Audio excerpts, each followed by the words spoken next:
So why are we doing AI? We want mainly to support our clinicians who are there on the ground. So how do we do that?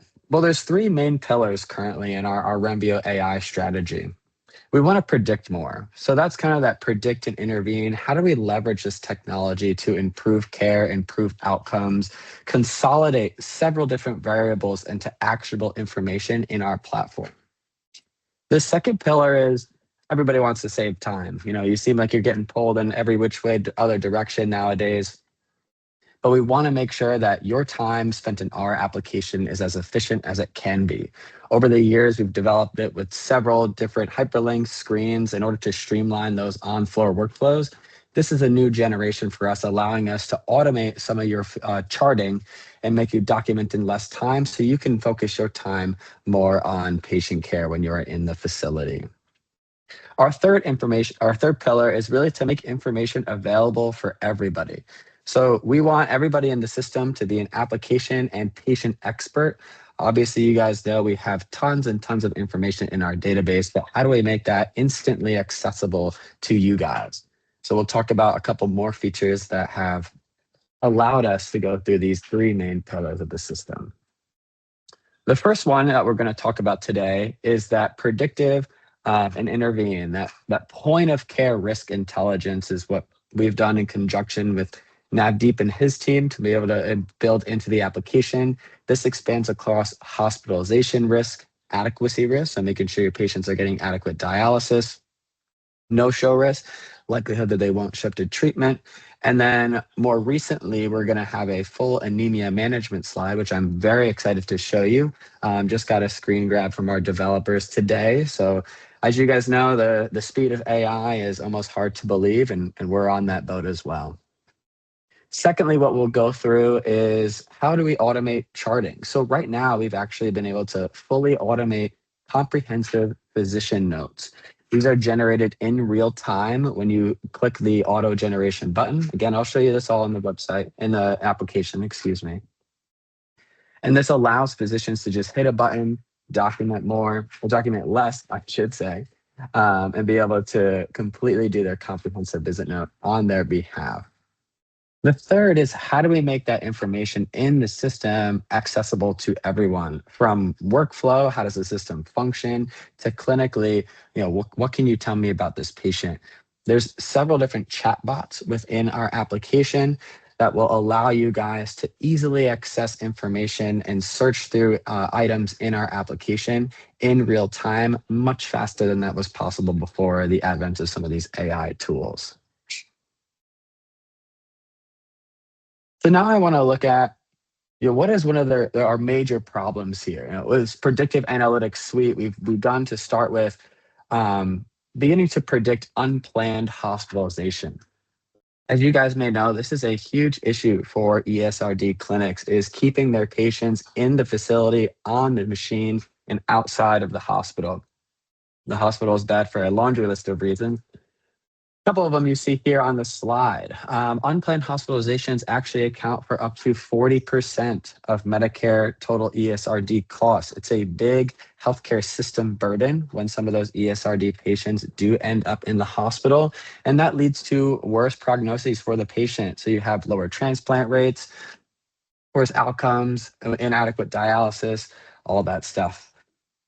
And also compounding that, if a patient does experience a unplanned hospitalization, they are 34% more likely to have a 30-day readmission. All of these variables we'll see in a little bit, take into account in our next screen of our predictive analytics. And then this, on top of all this, is bad for the patient. This comes back and can ultimately hinder your QIP score at the facility. Penalties start at around the 33% readmission rate, so right about the average. So you need to be above average just not to get dinged. How do you do that? How can we as Renvio, our technology company, help provide some support and some care analytics to make sure that this is completed? I wanted to run through a little bit of a specific single facility model so you can really visualize what this looks like with some average numbers. So on average, we took the facility of 100 patients. We have 1.6 hospitalizations per patient per year. that adds up to 160 hospitalizations in that facility in 1 year. That can equate to around 480 missed treatments. And that's real missed clinic revenue for you guys, around $120,000 lost. Because once that patient's not in that chair on Monday morning at 9 a.m., that revenue is never recovered for the facility, on top of all the bad things we just discussed for the patient themselves. If you kind of use these analytical tools, especially when they're built in at the point of care in this nice dashboard that I'll show you in a little bit, we're looking at up to a 40% reduction in this hospitalization rate. So this could amount to about a $40 per patient per month recovery when you're using analytical tools like this. A little bit, I wanted to jump in to see how does this model work? AI is fantastic and all, but sometimes it can be a little bit of a black box, and that's not how Renvio wants to approach your patient care. We want you guys to understand, what's going on, what is this coming from? So this model was developed in conjunction with Navdeep and his team and trained on over 28,000 patients, 4.5 million dialysis treatments. And then once it was developed, it was then validated on 5,000 patients and nearly over 750,000 treatments. What this means is that the model has a very strong predictive probability. You can see this very pretty graph on the right side of my screen, which is our calibration curve. Essentially, what this is saying is you have the observed frequency on the y-axis and the predictive probability on the x-axis. The observed frequency is when did that patient actually go into the hospital? And then the predictive probability is what our model predicted was his likelihood to experience an unplanned hospitalization within the next 90 days. In the application, you'll see this stratified into different risk scores, high, medium, low. And with that said, let's jump into the fun stuff. So let's see it actually in the application. So here's our dialysis manager EMR. I'm sure you guys are all familiar with the system. One thing to note, you may notice it does look a little different from what you guys are used to. This is what we call our Dialysis Manager Modern platform. We did a facelift, we added a little search bar, and we also added one little chatbot that stays with you throughout the whole screen. We'll get into those in the later part of the presentation. Again, like we were mentioning, what is one of our differentiators with this AI platform? It's embedded right in the system.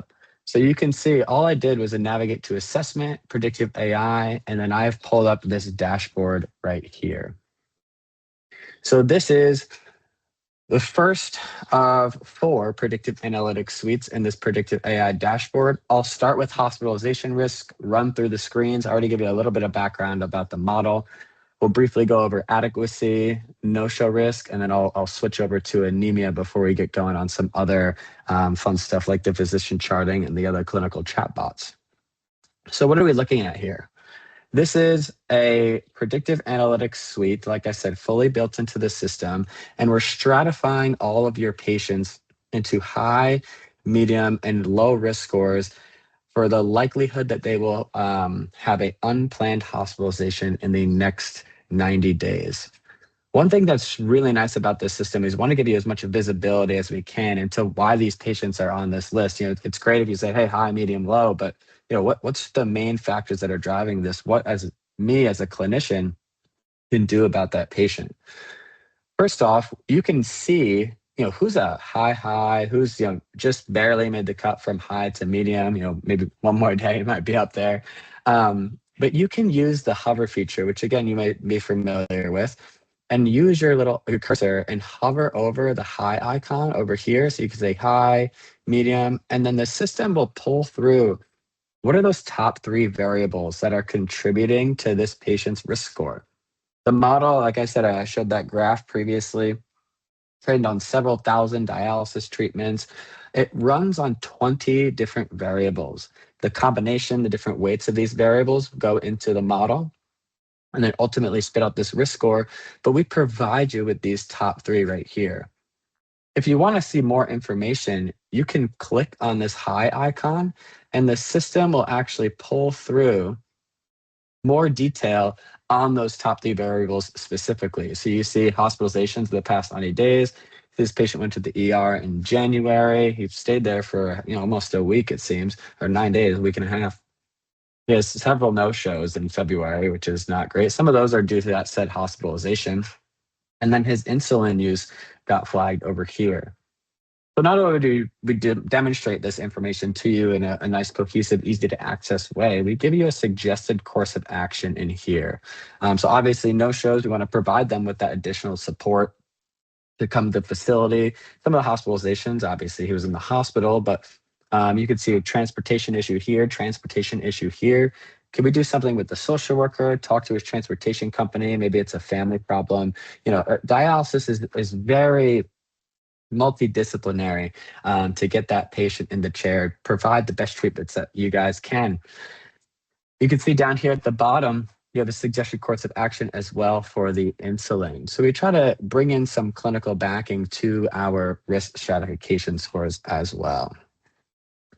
You also have this review chart button over here. So say you want to, so I saw those top three, I reviewed them. I say, I want to see some more information about this patient. Now, how is he doing month over month? Is this just something acute? Is this longitudinal? What's going on? I can come over here and click review chart, and this pulls up the patient's labs screen. So again, you guys are most likely very familiar with this screen, so I don't want to spend too much time on it.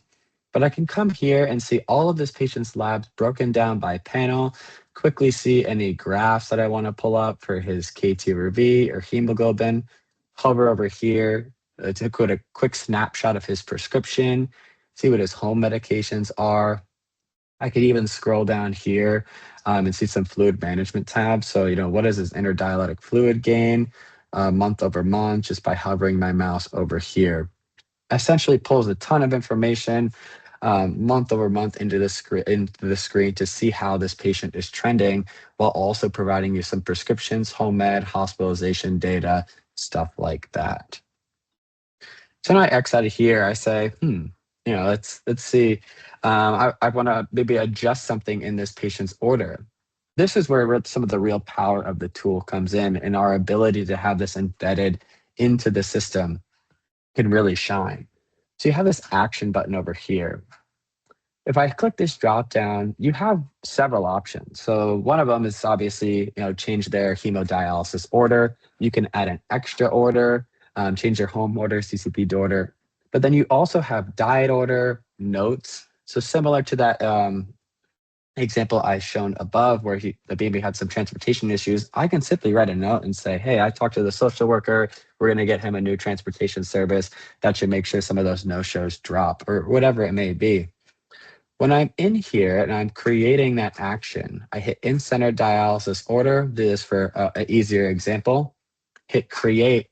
This immediately pulls up my in-center dialysis order for this specific patient. So if I'm the provider, I can select my order type, come down here and say, the patient needed some Liquicell or some nutritional support. I can come down here, come to my Liquicell, prescribe my dose, my route, my frequency, count if I want to, select any ICD-10 I would need. Come down here, and then I should be able to sign and save if I had filled out everything correctly. But for our purpose of the demonstration, I'll show you what that looks like over here. So once you do create an in-center dialysis order, everything is tracked within the system. So I have this action history button. This will show me when was this patient predicted as on the risk scale, either low, medium, or high, and then what has been done for this patient. So you can see on January 8th, this patient was prescribed Liquicell, perhaps for some albumin or nutritional issues. And then additionally, you can go up here, see how this patient did. He actually went from medium to high, and then there was an intervention of a change of order. Go to the action history up top, and you can see several different, an in-center order and another order was created. And you would be able to see, so did this patient go from high, medium, we did something, and then he went from high, medium, back to low? Did he get off the list? Did he have a hospitalization? All of this information is tracked within our system, so you can report on it, actually see how your patients are moving and how your statistics in your facility are moving when you are utilizing a tool such as this. So now that's our hospitalization risk. We also have this technology for adequacy. So what this is showing, the functionality in the dashboard is exactly the same. You have your high risk score, they have your also last hospitalization, your review of chart, and then that same action history button. What we're showing here in the risk score is the likelihood that the patient's KT over V, will fall below 1.2 within the next 30 days. So this helps you guys greatly with making sure you're providing adequate dialysis to those patients. Obviously, your KT over Vs go into your QIP scores, your QAPIs, stuff like that. Very important to have those consistently up above, hopefully, that 1.2 metric. And this system quickly pulls in, what are some of those top 3 variables, like you saw on the hospitalization screen, that are contributing to this risk that the patient may fall below a adequate dialysis score per se KT over V. We also have no-show risk. So this is the likelihood that patients won't show up to a dialysis treatment.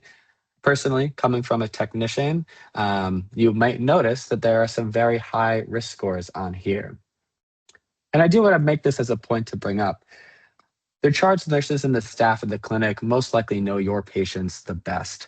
If I showed you 5 patients, especially maybe on this no-show screen, or say a list of 10 patients, I would bet my money that the charge nurse who's been there for a couple of years would be able to pick out at least 5 of them. It's those patients that are not on top of your mind, not catching you day to day, that the system flags that you have a real chance of doing an intervention and making a change in that patient's treatment prognosis. That's where some of the power of the system really comes in. We understand you'll have some non-compliant patients. As you can see, there's some inflated risk scores for the no-show risk. Some people are very likely to not show up for their treatment.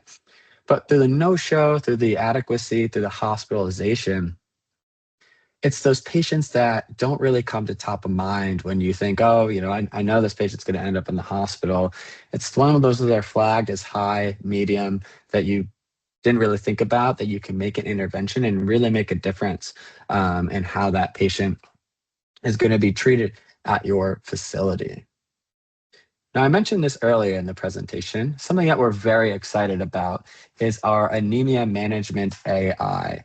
So this is coming soon, but luckily for you guys, we can actually see a screenshot from one of our other applications to show you, hey, this is under development. We're very close to releasing this out. And I'm actually going to pass this over to Nav to talk through our anemia management model, and then we'll go back into some other of the AI features in the application. Oh, thank you, Ryan. So I'm excited to talk about this feature because I think that this is such an important and costly part of providing dialysis care. And obviously, the medications for anemia management are high-cost medications, and we want to be efficient in that regard.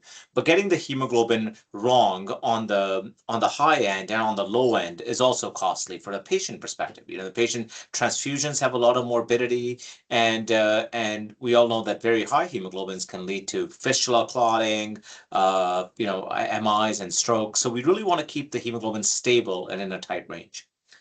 What we decided to do for this was to go with individual anemia treatment. So we started with Mircera, which is the most commonly used treatment across patients who are part of Dialysis Manager, the Dialysis Manager cohort, and then we're going to Epogen or erythropoietin next.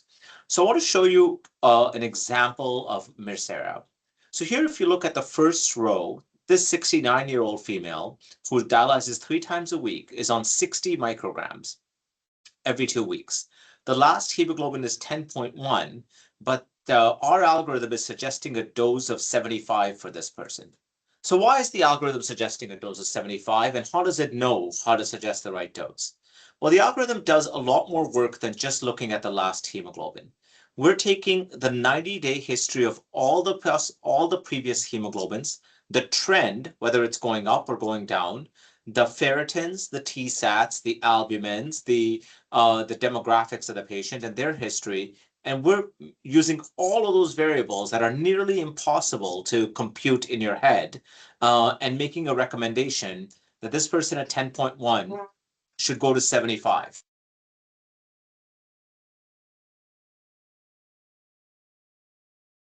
I want to show one other example, which I think is worth showing, and that's on row 4. So on row 4, we have a 76-year-old female, and this person is also 3 times a week, and they're on 100, and their hemoglobin is 10.4. Now, with this 10.1 person, we went to go 60 to 75, but with this 10.4 person, we're going from 100 to 75. So we're actually lowering the dose. So the reason I wanted to show these two examples is because there's much more to the story than the most recent hemoglobin. So if we just react always on the most recent hemoglobin, we'll kind of not capture the entire picture. And what we've shown with this Mircera model that'll be available very soon is that we can keep people in the target range and the KDIGO target range better. And not only that, we can achieve up to 8 to 10% of dose reduction and sort of direct cost savings on the medication used. And I think many would say that cost savings on Mircera also equals better outcomes for patients, right? Because if we can keep the patient's hemoglobin stable while using less drug, I think that's better for cardiovascular health and fistula health. So I'm really excited about this product. I think many of you on the call are Mircera users, so hopefully you'll find it useful. And for those who are not, for those viewers who are using erythropoietin, that's coming right around the corner as well. So happy to hand it over to you here, Brian. Thank you, Nav, for that explanation. And now we're going to jump into some of those other pillars that we talked about earlier in the presentation. We'll start off with some of the automated charting. So essentially what we've been able to do here, so I navigate to our physician notes and our dialysis visit notes. So this is our normal rounding note, our comprehensive visit note or regular note. Right now, how this technology works is if I hit comprehensive visit note, you guys should be familiar with the screen. Again, slightly updated through this Dialysis Manager modern layout. You see that red light, green light over here. I've shown this about 3 times this month on the same patient. So I've done plenty of comprehensive visit notes for this patient. I'm going to have to do some regulars before in the next couple days in February, considering it's a short month. But when I select comprehensive visit note up here and I scroll down to the bottom, you can see they have this AI summary button. So we have templates as well. It's a standard feature. But you have this AI summary button over here. When I select this, the system is going in real time, looking at all this different data in this patient's chart. So essentially what's happening here is we have a large language model that's going in and looking at all these different variables of the patient and then spitting out a comprehensive visit note completely written by AI on your behalf. So what we've been able to do here is we've broken down the note by different panels. They're not too dissimilar to some of the lab screens that you see. We pull in those 6 months of labs trending. You can see for dialysis adequacy, we have our K-tuber Vs, our URR, and then we get an assessment and a plan for every single panel. We'll scroll down to the bottom a little. It sums it up into a key concerns and risk. But additionally, I could say, dialysis adequacy, is generally satisfactory, stable high clearance across JAN values made acceptable, continue current dialysis prescription. Say, I don't think we should monitor a downward trend. Just say that, edit that, I'm good to go. So all of this information, this output is completely editable for you. It brings forth a lot of information, shows you the trend, gives you an assessment and plan for all of these different panels. I could see my electrolyte clinical values, my whole fluid management, nutrition, and then at the bottom of here, I have a full key concerns and risks. So it kind of sums everything up. We see some anemia fluctuations. With the bone mineral disorder, the phosphorus and calcium is still largely controlled, I can see. Fluid status, marine stable, and electrolytes and nutrition seem to be going good as well. If I wanted to add something here at the bottom, I can still use my normal typing, dictation, whatever you would like. But if this is good for you, all I need to do is hit this sign and save button, and I'm good to go. So there's my comprehensive visit note for you guys right there, a completely generated by AI in real time at the point of care. So no need to copy and paste, talk through it and hope it dictates correctly into a SOAP note. This is fully functionally structured and can generate in real time every time you hit that AI summary button. And something to note, this is an existing feature, but we're looking at rolling out automated charting to several different places throughout the system. And right now, with the existing platform, you can tag your comprehensive visit note to a care plan that's due for that month. So now by default, not only is the nephrologist able to automate his comprehensive visit note, he's also able to automate his care plan as well, giving him back time in his day to really review the patient, spend with the patient, focus on patient care without having to do some of that administrative charting. So now say, I can't remember if this patient is, what are his comorbidities? I'm just trying to think of something I can't remember about this patient. You have this AI help button up here. This ties into looking at making you guys experts in the application, being able to retrieve data in real time. So if I come up over here and I say, does this patient have diabetes? What's happening right now is we're, again, using a large language model, looking at the data for this patient within our database and generating you a response in real time. And you'll be able to ask this chatbot several different types of questions about this patient. You could see, yes, this patient does have type 2 diabetes. This chatbot will stay with you throughout different screens within the application. I could continue to ask, when is the last time this patient's complained of chest pain in the past 3 months? How many times has this patient complained of a headache or fluid management, stuff like that. This clinical chatbot will essentially allow you to quickly query so many different aspects of the patient clinically and get you answers in real time with the power of AI. Our last little bit over here, and I'll stay on the comprehensive visit note. Say, I forgot, I'm a new nephrologist. I just came in here. How do I put in a hemodialysis order? How do I input an HD order? What this is our support chatbot. So I can come in here. This stays with you on the right side of the screen the whole time. I asked, how do I put in an HD order? I can't remember. I just got here. Maybe I just woke up. And the system will query our support documents. So we're able to upload all of our support documents into this system. And then it also gives you some screen grabs as well from those support documents. So it essentially allows you to go in, search everything, find exactly what you're looking for, spit out answers in real time. And it also gives you hyperlinks to specific training guides. And also we've done short form videos with this as well. We understand that people's attention spans are dropping.